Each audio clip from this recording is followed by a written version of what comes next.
축구를 굉장히 좋아합니다. 얼마 전 우리 대한민국은 2026년 북중미 월드컵 본선에 진출하는 쾌거를 이루어냈죠. 그래서 내년에 열리는 월드컵을 기대할 수 있게 되었습니다.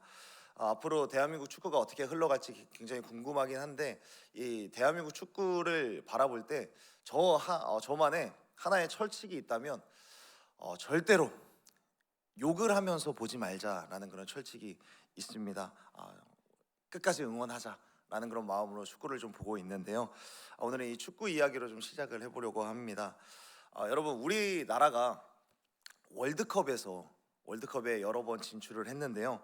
월드컵에서 최초로 선취골을 넣었던 경기를 혹시 알고 있습니까? 선취골을 넣었던 경기요. 이 선취골을 넣었던 경기는 1998년 월드컵이죠. 프랑스 월드컵에서 멕시코전에서 하석주 선수라는 이 선수가 그림 같은 프리킥으로 선취골을 넣었던 적이 있습니다. 이 하석주 선수가 그림 같은 프리킥으로 골을 넣었는데, 그때 당시에 골키퍼는 캄포스라는 골키퍼로서 전 세계 세 손가락 안에 들 만한 그런 선수였습니다. 공이 수비벽을 맞고 굴절이 되어서 이 골키퍼 선수도 꼼짝을 못한 채, 반응하지도 못한 채 골을 먹고 말았습니다. 그때 해설자들이 이런 이야기를 했습니다. 대한민국 역사상 최초의 월드컵 선취골입니다 라는 그런 해설을 했던 기억이 있습니다. 그런데 기쁨도 잠시, 문제는 뒤이어서 발생하게 되었죠. 득점한 지 3분도 지나지 않아서 하석주 선수는 백태클로 퇴장을 당하게 됩니다. 그림 같은 프리킥으로 골을 넣었으니까 이 하석주 선수도 너무 기쁘지 않았겠습니까? 이 기쁨을 주체하지 못했던 건지 적극적으로 플레이를 하다가 별로 위험하지도 않은 상황 속에서 백태클을 하고 결국에 레드카드를 받고 퇴장을 하게 되었습니다.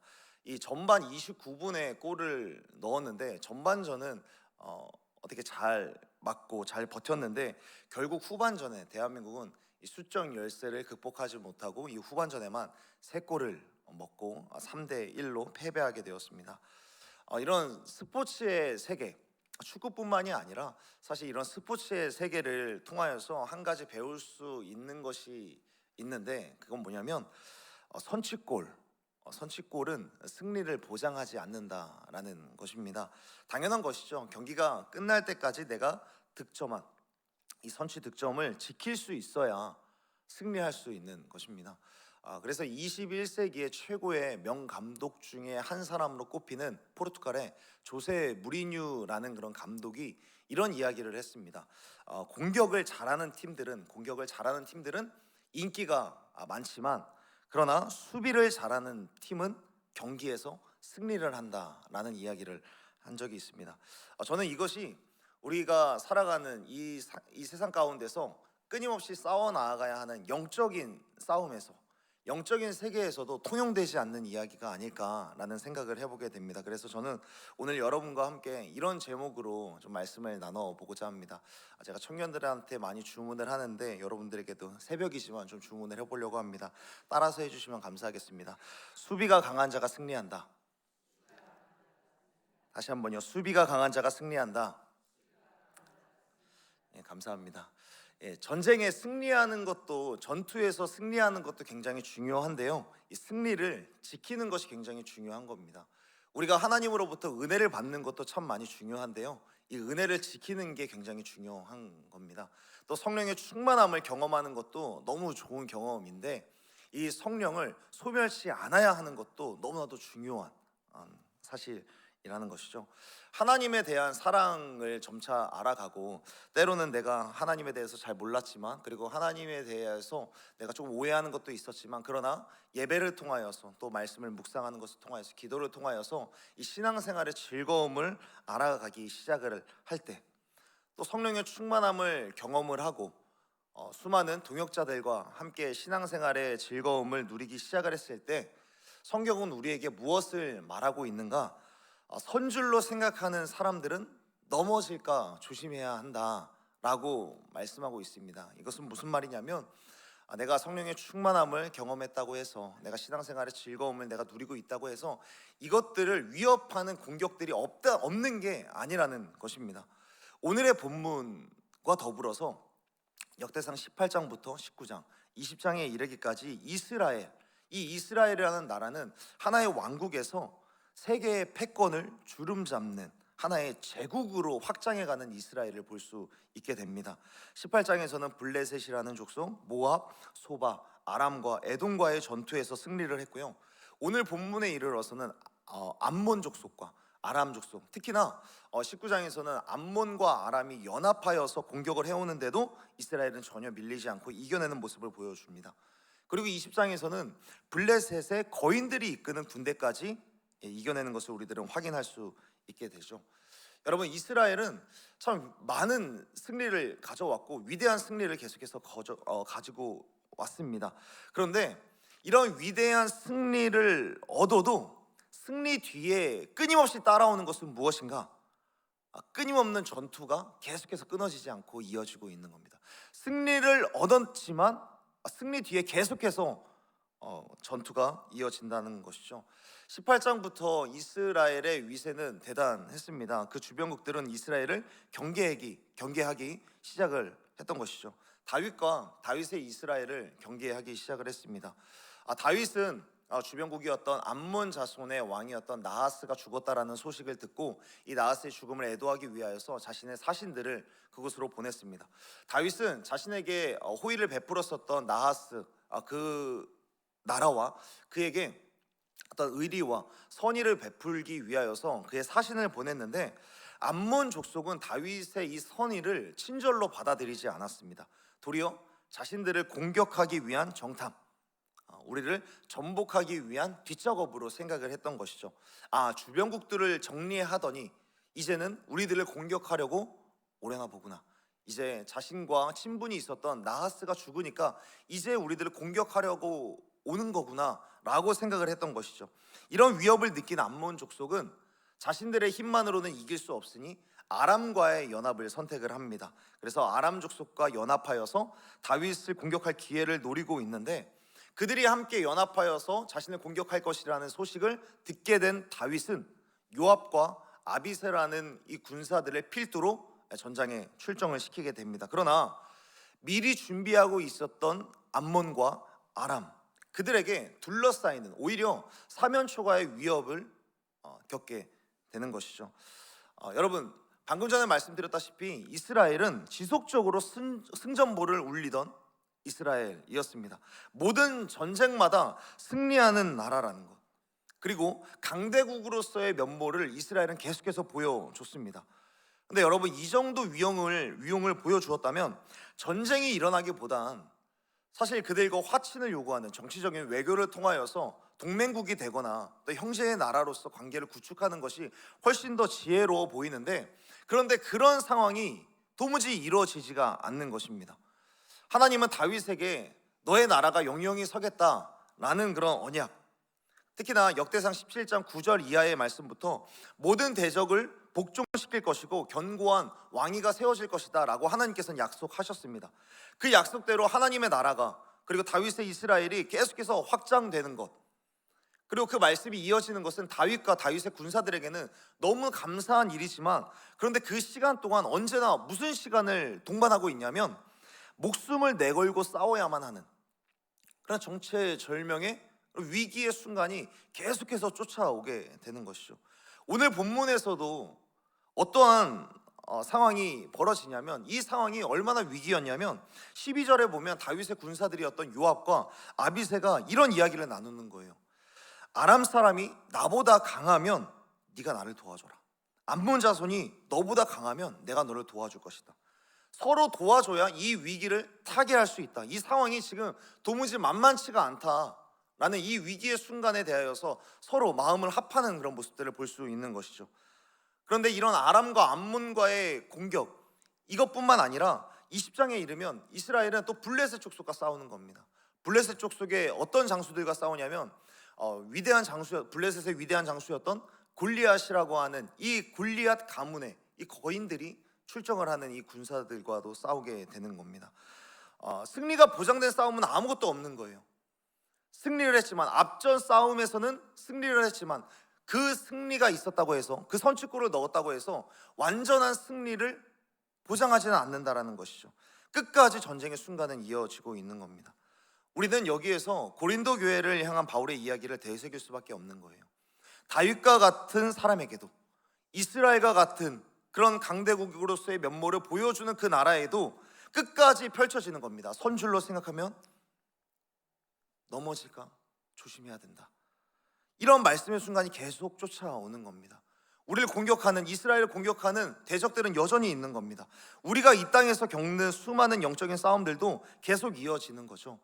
우리들은 분명히 다윗과 같이 위대한 승리를 약속받았습니다. 그렇다고는 하나 이제 선취골을 넣었을 뿐이지, 우리를 그라운드에서 끌어내리려고 하는, 그라운드에서 퇴장시키려고 하는 악한 영의 공격과 싸움은 끊어지지 않고 우리들을 위협하게 되는 것입니다.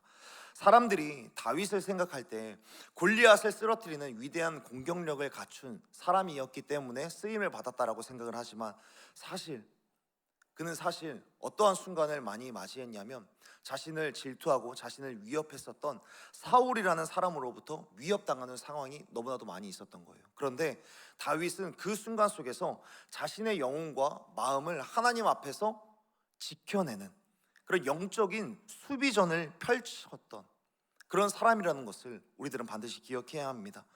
영적인 수비전은 자신의 영혼과 마음을 끊임없는 공격 속에서 지켜야만 하는 그런 영적인 수비전을 날마다 지켰던 사람. 그래서 훗날 물론 바세바의 유혹은 아니죠. 바세바라고 하는 이 여인의 유혹 앞에 무릎 꿇긴 했지만, 그 이후에 있을 바로 뒤에 있는 나단 선지자의 회개의 촉구 앞에 회개하며, 언제든 내가 이런 영적인 공격을 당할 수 있는 사람이구나, 나를 무너뜨리려고 하는 악한 영의 계획들과 계략들이 여전히 내 삶 가운데 도사리고 있구나, 이런 공격에 대하여서 수비전을 펼쳐야 하는 것을 깨달았었던 사람이 바로 다윗이었습니다. 이 영적인 싸움이 내가 한번 승리했다고 끝나는 싸움이 아니라는 것을 알게 된 거예요. 사랑하는 여러분, 그럼에도 이렇게 끈질기게 다가오는 수많은 영적인 싸움, 이런 것들이 따라오고 나를 지치게 만들지라도 끊임없이 다윗과 마찬가지로 끝까지 싸워서 승리할 줄 아는 저와 여러분이 되기를 예수님의 이름으로 축복합니다. 우리들은 끊임없이 우리의 마음과 우리의 영혼을 하나님 앞에서 지켜야만 하는 영적인 수비전을 계속해서 가져야 한다라는 것입니다. 그렇다면 여러분, 이 영적인 수비, 이 수비전을 펼칠 때 어떻게 우리들이 이 수비전을 이뤄가야 하는가?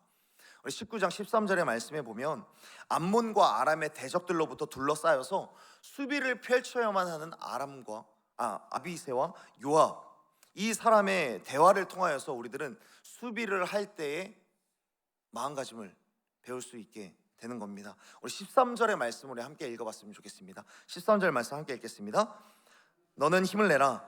우리가 우리 백성과 우리 하나님의 성읍들을 위하여 힘을 내자. 여호와께서 선히 여기시는 대로 행하시기를 원하노라 하고. 아멘. 다윗도 여러분, 영적인 수비전들을 펼쳐 나아갈 때 혼자 있는 것 같았으나 여러분, 그렇지 않았습니다. 다윗도 자신의 영혼과 자신의 마음을 지킬 때에 그 주변에는 요나단이라고 하는 훌륭한 동역자가 있었고요, 또 유혹 앞에 무릎을 꿇었을 때 자신에게 진리의 말씀을 전해줄 나단 선지자라고 하는 선지자가 곁에 있었습니다.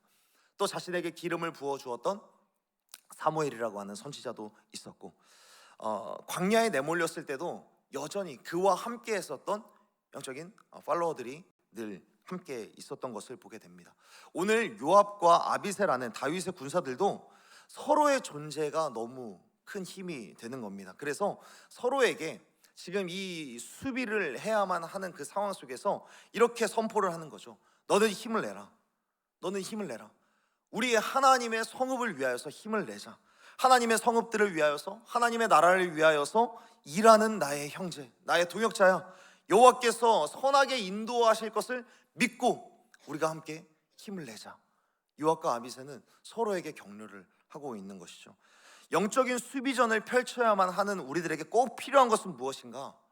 힘을 내라. 격려할 수 있는 동역자, 격려를 넘어서 축복의 메시지를 던질 수 있는, 서로 축복할 수 있는 동역자가 있을 때 영적인 수비전을 잘 펼칠 수 있다는 것을 반드시 기억하는 저와 여러분이 되기를 예수님의 이름으로 축복합니다. 그런 의미에서 저는 지난 주일의 말씀이 아직까지도 마음에 사무치게 되는 것입니다. 이미 왕같은 제사장으로서 세워진 우리가 주 안에서 끊임없이 싸워나가야 하는 그런 우리들이 서로를 향하여서 격려하는 것, 서로를 향하여서 축복해 주는 것에 대해서 너무 인색하지 않았나, 지난주의 말씀을 들으면서 이런 모습들을 좀 깨닫게 된 겁니다. 끊임없는 싸움을 해 나가야 하는 사람들인데, 그렇다는 것은 나도 힘들고 이 사람도 힘들 것이고, 이 사람도 힘들고 저 사람도 힘들고, 지금 내 옆에 있는 사람도 참 버거울 테고, 이 사람도 참 많은 한계를 느낄 텐데, 이 사람들에게 같은 동역자로서, 같은 하나님의 나라를 세워가는 사람으로서 이렇게 이야기를 해야 하지 않을까. 하나님께서 당신에게 은혜를 베풀기를 원한다. 하나님께서 당신에게 평강을 베풀기를 원한다. 우리가 함께 힘을 내자. 하나님의 나라를 위하여서 우리가 힘을 내자. 이렇게 격려할 수 있는 사람들이 되어야 하지 않을까라는 생각을 해보게 된 것이죠. 그런 의미에서 새벽이지만 우리 옆 사람에게 이렇게 인사를 한번 해볼까요? 하나님께서 당신에게 은혜 베풀기를 원합니다. 다시 한번요. 하나님께서 당신에게 평강 주시기를 원합니다. 당신에게 평강 주시기를 원합니다. 예. 우리는 영적인 수비전을 펼칠 때 동역자들에게 이렇게 축복하고 이렇게 격려하는 것이 너무 필요한 겁니다. 힘을 내십시오. 하나님의 나라를 위하여서 힘을 내십시오. 서로 함께 동역할 때에 우리가 이런 영적인 수비전을 행함으로써 우리가 우리의 모습들, 우리의 영혼과 우리의 마음을 하나님 앞에서 잘 지켜낼 수 있다는 것입니다. 대적들로 둘러싸여 있을 때에도 힘낼 수 있는 이유가 여기에 있지 않을까. 사도 바울이 사방으로부터 우겨섬을 당하여도 쌓이지 아니하며 답답함을 당하여도 내가 낙심하지 않을 수 있는 이유, 다윗이 광야에서 사울의 위협을 당하여도 담대할 수 있고 제국을 이루기까지 하나님의 나라를 이뤄가고 세워갈 수 있는 이유, 하나님의 나라를 세워가는 하나님이 선히 행하시는 것, 물론 그것이 가장 큰 힘이 되겠지만, 그러나 그 일들을 이루시기 위해서 하나님께서는 우리들 가운데 수많은 동역자들을 세우셔서 함께 격려하고 함께 축복하며 세워나가기를 원하는 것, 그리고 그 바램대로 하나님이 원하시는 대로 서로 축복하며 나아갈 때 영적인 수비전을 이뤄가면서 하나님의 나라를 잘 세워갈 수 있지 않을까 확신하는 것입니다. 말씀을 정리하겠습니다. 역대기에 나오는 이스라엘의 이 수많은 싸움들, 이 싸움들은 하나님의 언약 안에서 하나님의 나라가 지속적으로 세워져 가는 그런 과정을 그려주고 있습니다. 그 말은 뭐냐면 한 번 승리했다고 해서 끝나는 것이 아니라는 것이고요, 선취골을 넣었다고 해서 끝나는 것이 아니라는 것입니다. 하나님의 약속을 성취하는 데에는 수십 개의 미션 퀘스트가 우리를 계속해서 쫓아오고 있는데, 하나하나 벅찬 제목들이 될 수 있습니다. 암몬 족속, 아람 족속, 블레셋의 거인들, 지난 역사 속에서 모욕적인 언사를 내뱉었었던 과거의 트라우마가 생각날 수도 있고, 하나하나가 다 위협이 될 수 있습니다. 그러나 그 모든 여정을 걸어가는 동안에 주 안에 함께 세워진 동역자들과 함께 격려하고 축복하여서 이 모든 싸움들을 끝끝내 이겨내는 저와 여러분이 되기를 예수님의 이름으로 축복합니다. 하나님의 약속을 믿고 수없이 많은 영적인 싸움과 도전이 몰려온다 할지라도 동역자들과 함께 걷는다라는 사실을 기억하고 하나님의 나라를 아름답게 세워가는 우리 온사랑교회 모든 성도님들이 되시기를 예수님의 이름으로 축복합니다. 기도하겠습니다.